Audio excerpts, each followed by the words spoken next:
Hey beautiful people, welcome back to my channel. My name is Blessing Ubogo, and on this channel I share my lifestyle, family, personal development and career tips.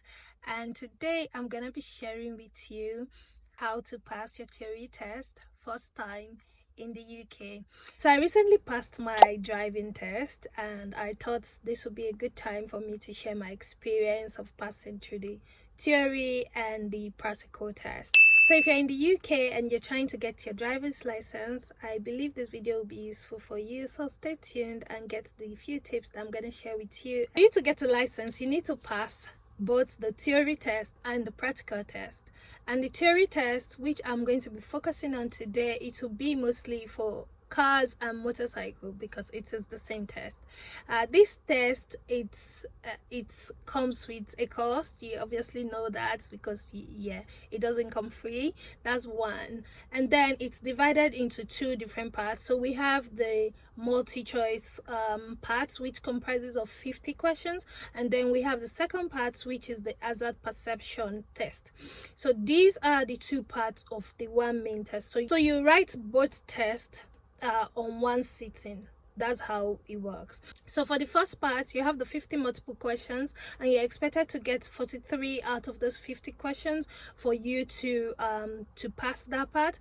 Then the hazard perception part, you've got 14 videos. 13 has one hazard, while there is one with two hazard that you need to identify. You also need to get 44 out of 75 in the hazard perception test. My tip number one is get the app. Don't fluff around, don't waste time trying to look for cheap ones, and get this application. This is the one that I use. If you're looking for the cheap ones or the ones that you don't have to pay at all, you're not gonna get the real deal. It contains everything that you need to pass this test. Application costs £4.99. If you're looking for something cheap, you definitely will not get the real deal. But with this application, as I said earlier, this is what I used, and it was really a game changer for me. So point blank, there's no need for you to go through the stress of reading all of the resources. I like to just go straight to what I really need, and that is doing the mock test. I don't see this advice mostly on YouTube here, and that's why I'm giving out this advice. Just go through the mock test. You don't need to start trying to read all of the IWay codes and everything. Just go through the mock test. Take the test over and over again. You get to find out that eventually you already know the question, you know the answer. Before you know, you've answered like 100 times, so it sticks to the memory. That's the kind of person I am. That's the kind of way I like to learn, especially things that are that with time you get used to read. So yeah, why waste all the time trying to learn or read those resources? Just follow through with the mock test. Do the mock test over and over and over again. You find that you're used to it, and you now get used to all of the questions. And these are the questions that are going to come out in the exam. They might not come out exactly like word by word, but it's just been rephrased or paraphrased, the same question. And if you've done it over and over again, you'll be familiar with them, and you will find out that it is easy. So that's my tip number one.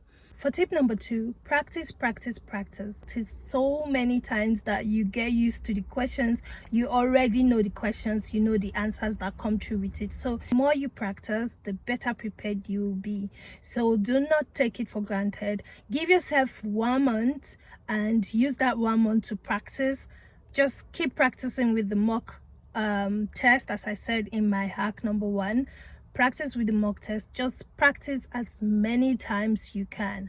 That is going to be the game changer for you. Third tip is, if you have the opportunity to be in a car, maybe in your dad's car, in your mom's car, in your husband's car, whoever's car that you may be sat in while probably you're on a road trip, you're going to the grocery shop, wherever you're going to, take note of the IWay codes that you find on the way. Oh, look at this code. That's one thing that helped me, because I was my husband's passenger princess, so I was always seated in front, and while he's driving, I look around to see, oh whoa, look at that code. Well, in fact, I turned it like again with my sons, so we kind of like keep track of the codes that we see on the way, and that was really helpful because you kind of get used to seeing these codes, and then you know, oh, this is exactly what this code is for, this is exactly what this code is for.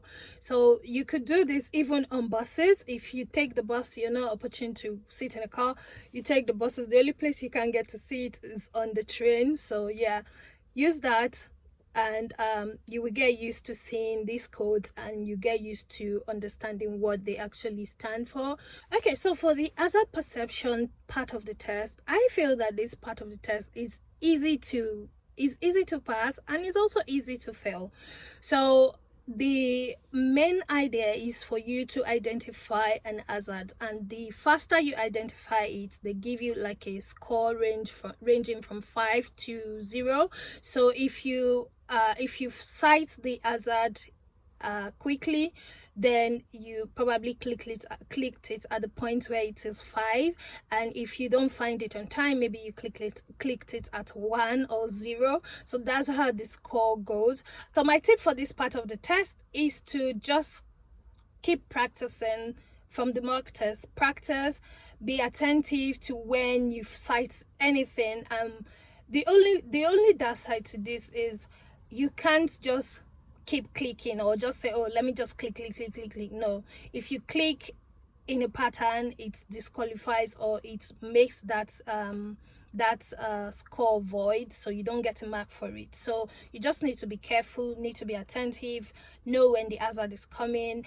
If you're on a country road, know that there's possibility to see water, there's possibility for horses to cross by, there's possibility for pedestrians. You know, those are some of the things that they are looking out for. But I feel that if you practice so much in the mock test, you will get conversant with the videos, and you will know exactly like where they're coming from, and that will really help you. With the mock test, there's option to filter the questions that you've answered before, the questions you've never seen before.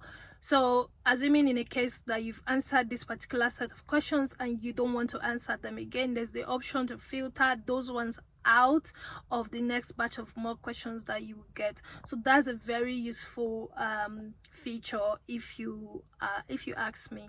So in conclusion, as I said, there's no need for you to go through all of the resources trying to read. Just go through the mock. Do the mock questions over and over again. Practice as many times as you can. If I were you, I would give myself 1 month. But I think that when there's no pressure of you doing the test, you don't kind of like feel the need to practice. So if that pressure of, oh, I'm gonna write my test next month is there, you get that pressure to want to practice. So the other thing I talked about was on the hazard perception test, that don't just click. Don't follow a pattern. Just click 1, 2. As soon as you think you've seen it, just click 1, 2. Click it double. Don't just click 1 and walk away, but don't click like pa. Lastly, and much more importantly, is the fact that you should believe in yourself. Believe that you can do it. Believe that it's just a test and you are prepared and you're going to get it done and pass. And I believe in you as well, that you are going to pass this test if you listened and implement these acts in this video. So it's been nice talking with you guys. Thank you for watching my video so far. If you take your test and you pass, remember to come back to this page to give me my flowers, to let me know. One of my old videos of passing the Life in the UK test, I had so many testimonies of people coming back to say yes, the acts that I shared was really helpful. So please come back. It always makes me feel much more happy and want to share much more tips. So yeah, don't forget to come back, and if you feel like it, remember to subscribe to my channel. That's the way I get to grow. And yeah, thanks for watching, and see you in my next video. Bye bye.